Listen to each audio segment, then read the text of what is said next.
First, arrange the line. Put the wire inside. Access line on the side of the car. Then place the wires around the car.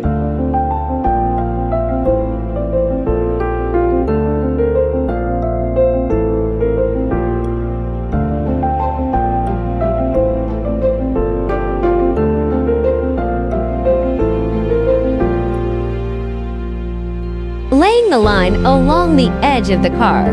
This end should be connected to the positive pole of the car power supply. The two wires left on the side need to be connected to the elevator. Remove the bottom case to prepare for drilling. Put the lift on the car first.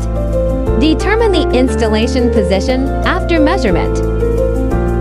After determining the location, mark the punch points according to the positions on the lift. Then proceed to punch a total of 10 holes. After drilling the hole, align the position of the lift. Use screws and steel bands to fix it up and down.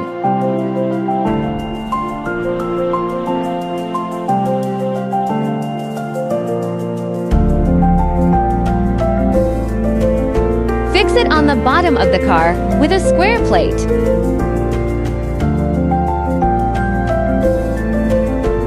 The two remaining wires are connected to the wheelchair lift.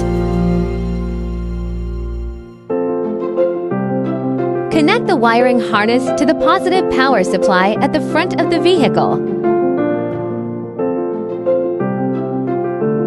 After the wires are connected, the installation is completed after debugging.